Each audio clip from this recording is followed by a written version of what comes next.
Welcome to the deep dive. Today we're jumping into really quite an expansive story.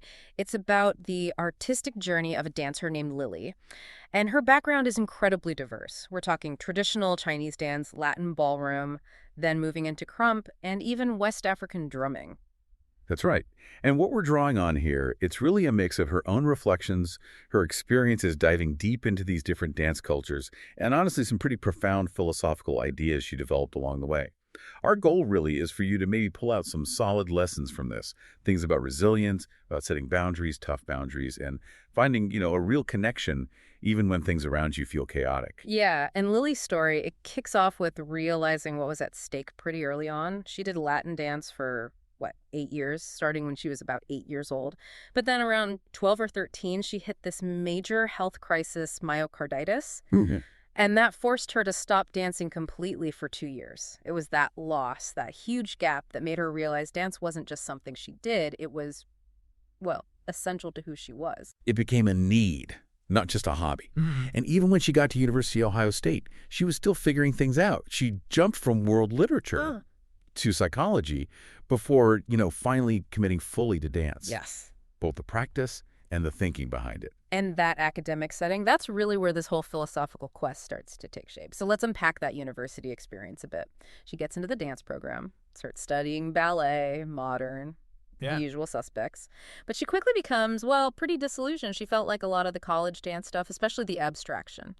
It was like being abstract just for the sake of it. Right, like drawing a lottery ticket just for the sake of drawing, was how she put it. It felt kind of intellectualized but hollow, missing that genuine, heart-level feeling. Exactly. And that disappointment actually led her to something really important. Yeah. She realized the specific style, the form, ballet, modern, whatever, it wasn't the point. Not really. What mattered was the feeling, the sincerity behind the movement, the truth of it. She didn't look to perfect technique for beauty. She compared finding that true dance feeling, that authentic sensation, to the feeling you get watching an amazing sunset. Pure connection, beyond just steps. Wow. So transcending the mechanics entirely. Pretty much. Okay, so if the university wasn't giving her that, where did she turn? She looked outside, found street dance, and specifically she got into crump. Not through a course, but by meeting an OG, an original gangster of the style out in the community. Right, and the first thing that struck her was the language. The crump scene didn't call themselves a crew. They called themselves a family. Exactly. And that word choice, family, it wasn't just symbolic. It meant real, immediate support, warmth. Often for people who maybe felt they didn't have that stability or structure somewhere else in their lives, it became a genuine refuge for them. Okay, but wait. Crump. Visually, it's aggressive, right? It looks like conflict. Intense chest pops, big arm swings, stomping. How does something that looks so much like aggression end up being healing? Yeah, that's the paradox she really zoned in on. Visually, yes, it's about power, it's about confrontation. But Lili saw it as a necessary release, like a dedicated space built to let out all that anger, the pain from feeling oppressed, the trauma people carry. By letting all that heavy emotion out physically through these intense movements, it actually becomes this incredibly powerful way to process and heal. The intensity of the dance kind of matches the intensity of what needs releasing. That makes sense. A container for it. Right. So this focus on sincerity, on release, it led her to this really interesting philosophical idea she calls stop dancing, which sounds totally backwards for a dancer. What's that about? It sounds wild, right? Yeah. But what she means is stop thinking of dance as this separate, confined discipline with rules. Instead, think of it as just movement, as living. Because traditional dance forms, like ballet, they have all these rules. Yeah. How to hold your arm just so, where your feet have to be. It's constraining. She argues true dance is just the flow of life itself. Yeah. Your breathing, your blood pumping, your bones cracking. Yeah. It's seeing movement as a whole lifestyle, getting rid of those arbitrary limits that specific styles impose on your body. So taking this out to you, the listener, this isn't just about dance moves. It's maybe asking yourself, where are the external rules limiting your work, your creativity? And could you dare to redefine what you do as just living it or moving through it outside the usual boxes? That's a big mental shift. It really is. Okay, so building on that search for authentic movement, Lili then immersed herself in West African dance and drumming. Let's dig into this cultural experience. She noticed right away how differently the body connects to rhythm there. She said African dance feels like the source for a lot of street dance, but learning it, it's not about counting, like 5, 6, 7, Huh. 8. It demands this really deep rhythmic listening.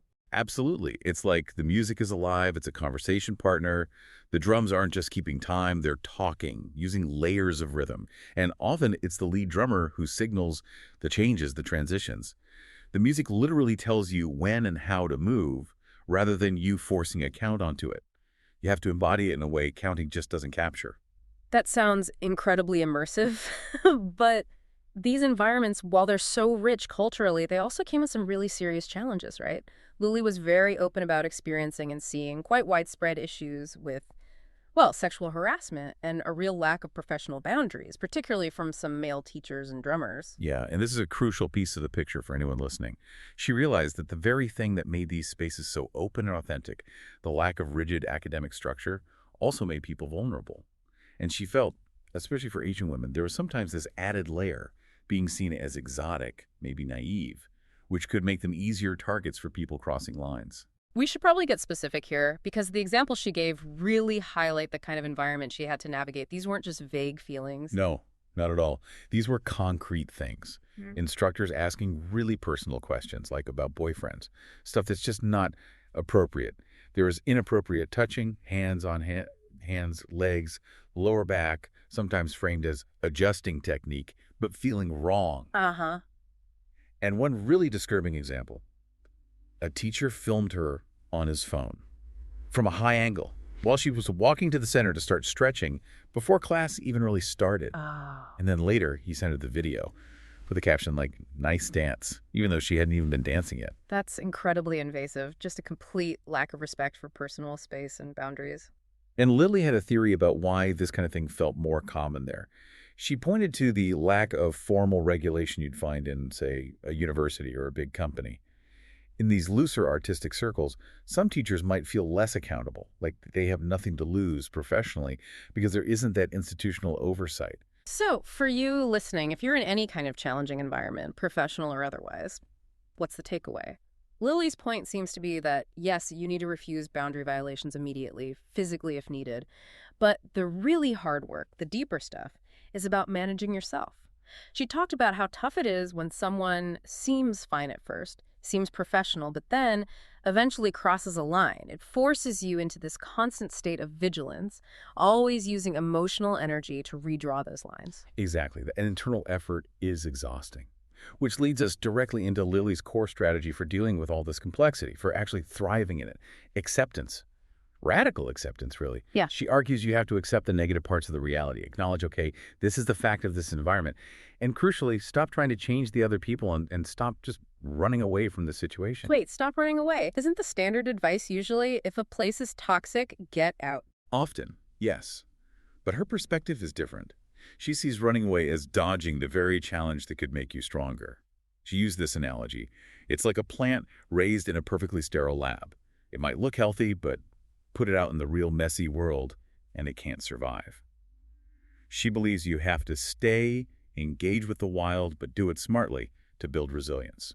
Okay, that's a compelling idea, but it sounds incredibly hard to do in practice, especially if you're dealing with someone whose behavior feels ethically wrong. It is hard, and that's where she developed this really practical mental tool. She calls it topic separation, or getafenly was the original term she used.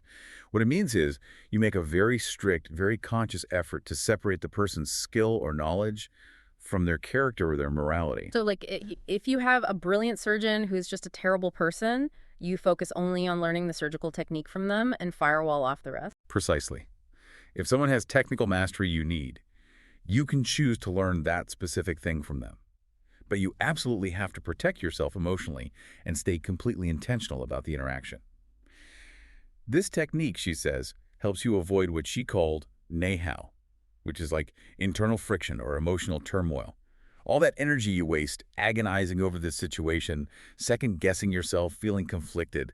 Topic separation aims to cut through that. Wow, that feels incredibly useful, way beyond just dance class.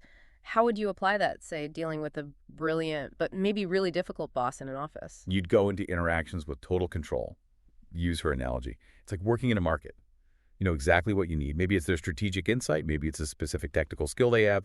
You go in, you choose what you want, you get that specific piece of knowledge, you check out, and you leave. Zero emotional investment in getting their approval or liking them or worrying about their flaws. Just focus on the transaction of knowledge. Exactly. Keep every interaction intentional. It stops that internal drain that affects so many people, especially women, she noted, in these kinds of power dynamics. And that ties into rejecting the need for external validation too, right? She was pretty blunt about it. Very blunt. Her attitude was basically, why do you need his approval? Who is he? The goal isn't to earn their respect.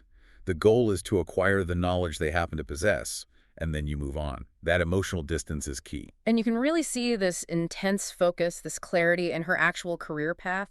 She managed to get the O1 visa as a dancer. Which is the talent visa, right? Known for being incredibly difficult to get. Exactly. It requires a mountain of proof of extraordinary ability. So how does navigating that whole visa process show her philosophy in action? Well, it's the ultimate exercise in intentionality and self-advocacy, isn't it? You need tons of documentation, often like 9 or more recommendation letters. Wow. Lili basically had to write many of those herself, crafting different angles on her own skills and achievements. She had to secure high-level proof, like getting modeling photos published by a well-known photographer who focused on dancers. The whole thing forces you to curate your story, define your talent, select your evidence with absolute precision, completely separate from all the emotional noise and competition of the dance world itself. It's topic separation applied to professional survival. You master the external system to protect your internal focus and freedom. That's a powerful demonstration of the principle. #tag outro. So when you look at Lili's whole journey, it really suggests that real growth, professional, personal, it doesn't come from finding a perfect, safe environment or avoiding difficult people. It comes from learning how to engage with that complexity intentionally. The freedom she found in dance, and maybe in a place like New York City, it offered endless possibilities, some good, some potentially harmful, and that forced her to become, like she said, a stronger seed, able to pull in the nutrients she needed while actively filtering out the toxins. Yeah. And ultimately, it led her to redefine good dance entirely for herself. It wasn't about judging technique anymore. Technique, she felt, is actually kind of cheap. Anyone can learn it with enough practice. For her, good dance became about intentionality and truthfulness, that raw, genuine expression of self, moving without constraint. So the thought we want to leave you with today is this. Oh. If we accept that skill and technique are just tools, things you can acquire, not the end goal, then what's the personal truth you are trying to express through your own work, whatever field you're in? And maybe ask, how much might your focus on technical perfection be unintentionally hiding or even distracting from a lack of that deeper, genuine, heartfelt feeling? Something to think about. We'll see you on the next Deep Dive.